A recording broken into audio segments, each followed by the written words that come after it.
What's up guys, welcome back to Cosmo's Dungeon of Unfinished Projects. Today, we're gonna try to finish a project, or at least get it to a point of mechanical completion where I feel at peace inside. Now, if you guys have been following the channel for a while, or rather if you've stuck around long enough to see if this channel is going to die, then you might know about my DT100 project that I've been trying to complete for some time now.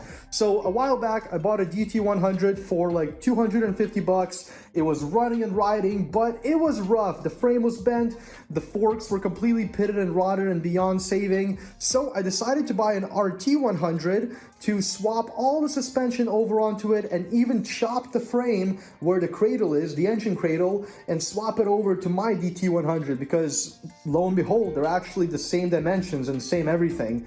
However, it's been challenging trying to find somebody to help me with that. I don't know how to weld yet, and I don't really have access to a lathe to make all of the connection points. So something came up recently for also a really good deal, and it is another DT100. As you can see, I've already started to take it apart. I will show you what it looked like when I got it.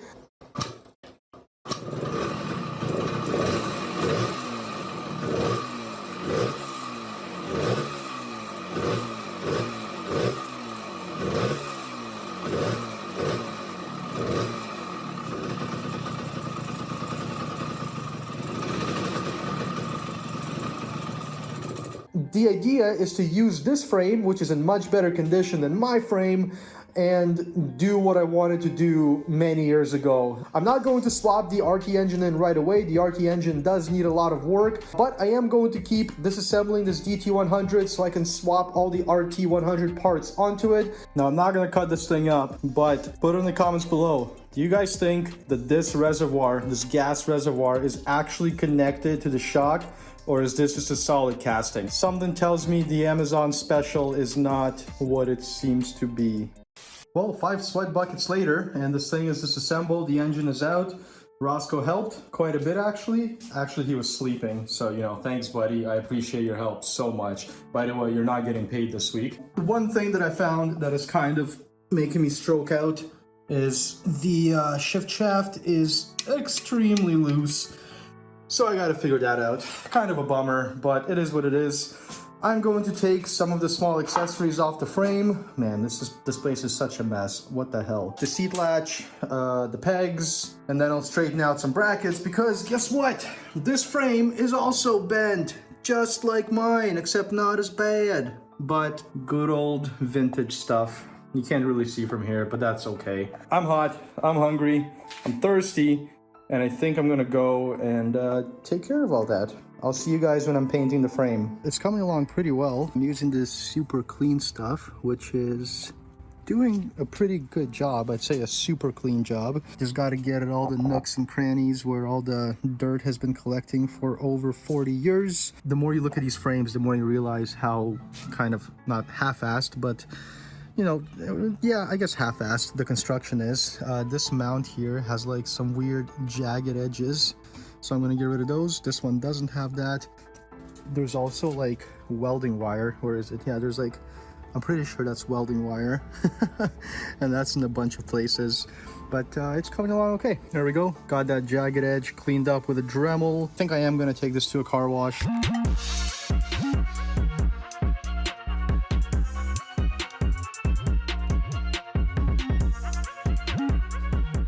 Back at the house, all power washed, and now I think I'm gonna sand some of the spots that I want to sand a little bit, just to get any loose surface rust off. Sanding is boring as shit, so I decided to try and bend back this tab right here. As you can see, it's kind of caved in. I'm gonna try and do that using a C-clamp and some stainless steel plates. I don't know if it'll work.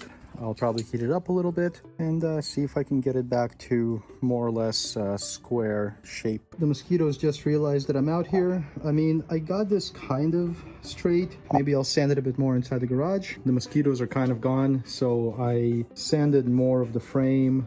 I washed it again. This is my solution for drying. Hopefully it does the trick. Got another roasty day on our hands. I have masked off the areas I don't want to paint. And I think I'm ready to spray bomb this thing. This is what I'm going to be using. I've had good luck with it in the past. Oh, we're on the French side. There we go. I had good luck with it in the past. I've used it on handlebars, chrome handlebars, which chrome doesn't paint well, but they've held up for years. Got the first light coat on the top side done. I'm gonna have to flip it over and do the underneath of the skid plate and maybe some parts like up in there. But looking pretty good already. Looking much better already. I'm getting excited. Got the top side painted and dried. Now I'm doing the underside and then she'll be good to go. 2 painful days of patience later. Now there's obviously some weird texture stuff going on with the paint there, but that's from the previous paint and I'm not too worried. I mean, like I said, not perfect and it's going to be hidden under the gas tank and it will be just fine until this thing gets properly repowder coated. Now while that paint is curing, there's one thing that I have to check. So as you guys can see, the shifter shaft cover, or I guess the whole shifter cover, is off, and this shaft has a lot of play in it. Obviously the cover's off right now, so you know it's gonna have some play in it, but I assure you that's how much play it has when the cover is bolted down. So I'm gonna get the cover off. I actually ordered a new cover because I think it's reamed out on the inside a bit, and I know for a fact it's missing shims in the whole assembly. So I'm gonna take this apart. I'm going to inspect the shims, or at least hopefully there's one shim left. There's 2 shims, right? I don't know, wait, this is 2. There's 2 shims. One of them is missing and no dealership has it, and eBay wants ridiculous shipping prices. So I'm gonna see if there's a second shim in there. I can mimic it. It's the same part number. I can hopefully find a shim that's not a Yamaha part number and just use that instead. But yeah, that's my task for right now. Also, what is it with all these engines and having this area all messed up? I understand the chain comes flying off and wrecks it, but like, guys, stop having your chains fly off. It's so frustrating. The one on my TY is even worse. It's like fully shattered and somebody like pieced it back together like a jigsaw puzzle and super glued it or like epoxied it. It is what it is. Hi, Mr. Mechanic. Did you wake up? Hello? Hi. You ready to get to work? All right, let's do this. Bet y'all can smell that through the camera. It smells so bad. It smells like a swamp. I'm gonna have to get that circlip off. Hopefully that comes out easy enough. Okay, that's off. Oh man, I don't want to touch any of this right now, dude. Gloves and pliers. Let's see if I can actually pull this out. Nice. Perfect. Can this come out now? All right, sweet. Do we have a shim is the question. Oh my God, we actually have one of the shims in here. That is fantastic news. Let's get this shim measured up and hopefully I can find it elsewhere. I'll just let you guys know if I found it elsewhere and I'll let you know the dimensions in one of the next clips. For now, I'm just gonna go do my research. I have made yet another mess because when I went to put on the RT100 swing arm, I noticed that the cush hub, I guess as they call it, was kind of wobbly on the wheel, and so I realized that because the rear wheel has 3 bearings, I realized that the one bearing in the cush hub is actually extremely wobbly. So I'm using a hub off one of my DT100s. It's got a good bearing. I mean, this sprocket is shot anyway. These bolts are like ground off. I don't know who the hell has been working on this thing, but definitely not anybody competent. So this thing can be salvaged at a later time. But for now, I'm just going to use parts that do work. I'm just gonna degrease that hub because it's very grimy. I'm gonna throw it into the RT100 wheel and we should be good. I hope. Pretty sure I'm gonna go bankrupt buying degreaser, so I'm just gonna take all this to the car wash again. I'm gonna make sure not to spray too hard at the bearings. This bearing is open on this side, but I'm just going to repack it. When the time comes, gonna dry it out and repack it.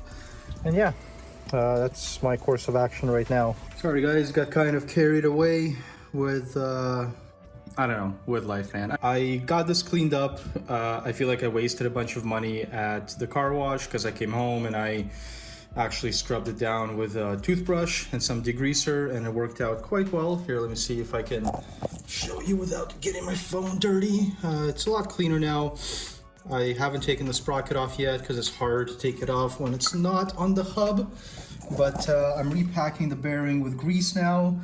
I cleaned up all of these components. The swing arm is, well, it's seen better days, unfortunately, but this is a completion project. This isn't a restoration project yet, so it's okay. I can live with it. I just wanted to, you know, have it look semi-nice. But basically, I'm gonna keep repacking this with grease and reassembling it. With the rear hub figured out and out of the way, I think I'm gonna throw the swing arm on now. That's gonna be cool to see it on there. Reassembly is always fun.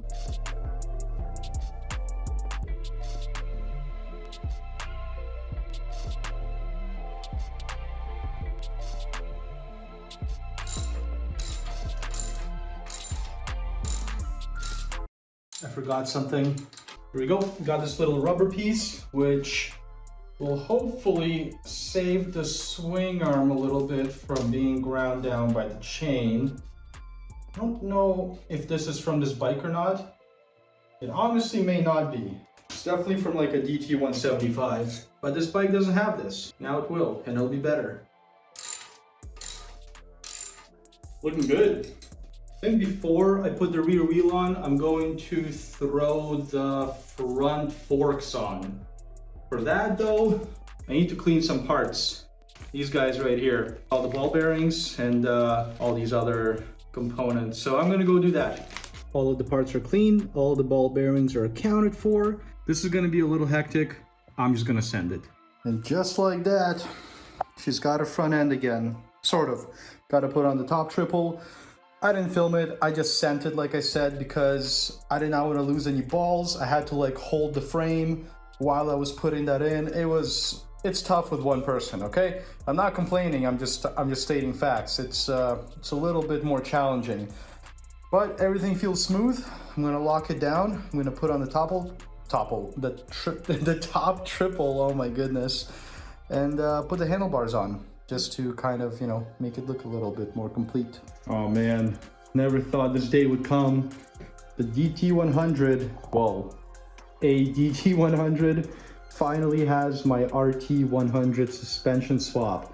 Now, I think it's probably good to address the fact that there isn't really a lot of difference between the RT100 suspension and the DT100 suspension. In fact, one could argue there is no difference except maybe the color of the shocks. The reason for the RT100 suspension is that it is 20 years younger and thus 20 years less abused. And that's basically the whole reason. I'm excited to keep going with this thing. Gonna be some small things here and there. Gotta put the wheel on. Gotta wait for the seat cover to come in so that I can get rid of that brown one. And I'm waiting for some engine parts. I'm waiting for those shims, which I had to order from China. It is a 12 by 20 by 1 millimeter shim, I think. I guess I'll let you guys know when I start assembling the engine. I'm gonna feel out the slop and shim it out. But yeah, I'm really excited. I think I'm gonna go with white plastics on this. It just feels right. I'm pretty excited, man. Someone on Instagram said that I should just scuff and shoot this thing, and boy do I already regret it. I'm only kind of kidding, but I guess I'm gonna shoot it now with a bit of silver paint just to clean it up. But that's it. The stuff's a slippery slope. I'm not making anything else nice. Looking pretty good. All right, got the swing arm back on, and honestly, full disclosure, I kind of regret painting it. I mean, it does look nicer, you know, there is that, but I feel like any sort of paint job that I did isn't going to last nearly as long as the factory paint job. Yes, it was a little bit rusty, but at least it had the factory paint job, which I believe was even clear coated. This is just like gloss aluminum rust paint, right? So anyway, doesn't matter. Hopefully it lasts until I actually, you know, powder coat all this stuff. I think it's time to call it a night because I went to paint this thing and there's one section where, I don't know, it started going on weird. It's hard to tell on camera, but I'm gonna wait for it to dry. I'll sand it. I'll try it again. That's the trailing arm for the swing arm. Now, I just want to go on a quick rant. I'm starting to kind of hate these DT100s and the RT100s. Not because they're bad bikes, they're wonderful little bikes. I love them. Well, as I say, I hate them, but I hate the fact that they've been abused so bad. Each and every one of them. I've got 2 DT100s, 1 RT100, and they're just junk. Like, I thought the RT100 was better. I keep finding some random nonsense. I don't know why I keep hanging down here. I actually, I threw the junk parts over here, but I was looking at the chain adjusters. This chain adjuster is like chewed the heck up and all bent out of shape. This chain adjuster isn't even the right size. This thing is all bent up. That bolt is all stripped. I have no clue what's going on, guys. Like, maybe because these are smaller bikes and kids and beginner riders are the ones that typically would have ridden them. Maybe that's why they're so junk, but I don't know, man. I just want to get back to my DT175s. My worst DT175 is in better condition than the best DT or RT100 that I've ever had in my possession. So I don't know what it is, but rant over. I'm going to keep assembling this thing. Where is this piece that I was looking for? Yep, that piece right here. I'm gonna go wash it, clean it up, and that's the inner fender for the back. Actually, I'm going to bed, but next clip for you guys will be me putting more stuff on. I lied, I didn't go to bed. I did clean this up. Cleaned up somewhat nicely. Like I said, none of this stuff is ever gonna be perfect, but as long as it's clean, I am happy. I'm gonna let it dry and probably mount it up, but I also kind of want to wait for the YZ80 fender to come in so I can see if I can mate it to this thing. Anyway, bye! Dang, lied again. So out of the 4 chain adjusters that I had, I managed to clean 2 of them up. 2 of them are from 2 different bikes. Both are non-chain side, so they're not chewed up and they should be okay. Well, this is a fun issue that I'm running into. I totally didn't realize this last night, but the chain side chain adjuster actually has a much bigger hole than, than this guy. Come on, ow, ow, it's prickling me because it's all like burred and stuff. Look at that piece of crap. So either I have to drill one of these guys or I have to fix this one up. I don't know yet. Got the left side chain adjuster all reamed out to the proper size, thanks to my buddy Mike. Got the rear wheel on now. She's looking like a bike again. I'm getting excited. Well, I've been excited. Nothing's tight yet. I don't have the bolts for the chain adjusters yet. And obviously the chain is not on, so that's gonna have to wait, but nobody's riding it right now, so that's fine. I am getting pretty excited. I'm not sure what to do next. I feel like I should maybe put the engine in, but the engine needs work. I'll let you guys know when I figure it out.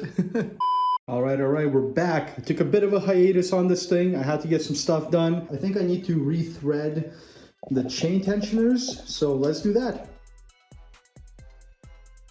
Gotta love that brand new paint job, but we all know it wasn't a great paint job. We all know it was just temporary, so no big deal. I'm gonna get everything right mechanically, and then I'm going to get it all repowder coated. I just wanted it to stop rusting. There we go, both sides done. Got some brand new, super fancy, totally not hardware store bolts for the chain adjusters. Perfect. And now I gotta put this trailing arm back on, which also has a totally clear coated paint job.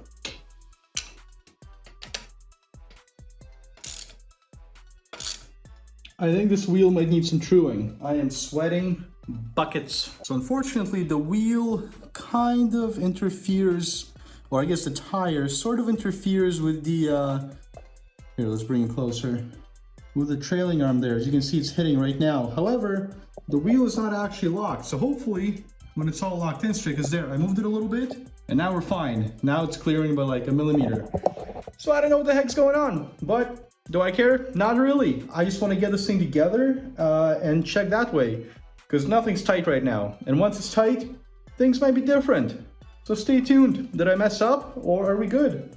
I probably messed up. I'm gonna get out of this garage. It's late and I am dripping in sweat. So